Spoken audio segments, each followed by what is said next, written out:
It is very crucial because BSP has always been a BSP was of course a formidable force in Uttar Pradesh.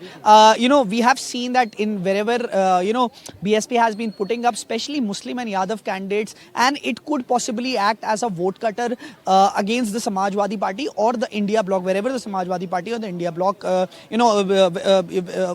the seats where India Bloc is contesting. Especially, we also saw in Kannauj that they had put a Muslim candidate over there.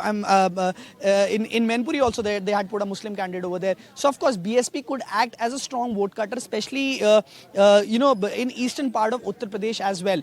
I am right now in Varanasi. I would like to show you the visuals over here of the polling. There are of course people lining up to vote over here. But this has been, we are of course seeing good voter turnout in Varanasi as well. But I would like to speak to some of the voters as well here. आपका नाम? मेरा नाम सुशील कुमार सिंह है। आपने vote दे दिया? जी मैं दे दिया। किस क्या मुद्दे हैं आपके वोट देने के इस बार? हमेशा से मुद्दा एक ही रहा है कि विकास और शांति व्यवस्था कायम रहे। लॉ एंड ऑर्डर बहुत जरूरी। लॉ एंड ऑर्डर सबसे जरूरी है और डेवलपमेंट जरूरी है। जी जी जी बस। आपका नाम? संध्या सिंह। आपके क्या मुद्दे हैं इस बार वोट देने से पहले? देश का विकास।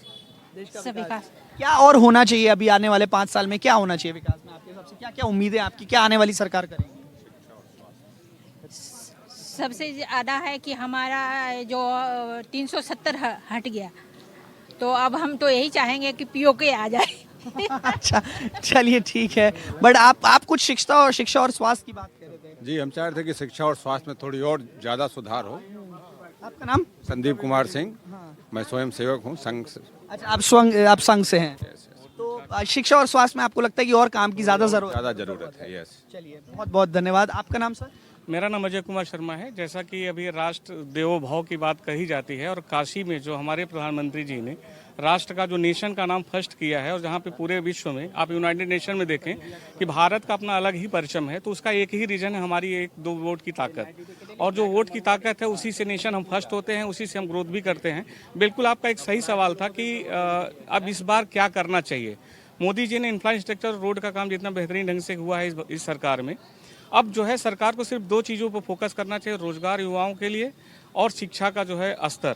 जहाँ पे शिक्षा की एक महंगाई दर जो है बहुत ज़्यादा हायर साइड में जा रही है, तो शिक्षा में कमी आनी चाहिए। जो पैसे लग रहे हैं, जो मिडिल क्लास की फैमिली है, उनके लिए जो है सबसे बड़ी दिक्कत इन्फ्लेशन और unemployment. Of course Vasudha and Gargi, I was actually, people might be, in support of the BJP, but issues like inflation and unemployment still matter to a lot of people, and even be it anywhere, especially in Varanasi also. I saw a lot of people talking about that, now the government should address issues like inflation and unemployment.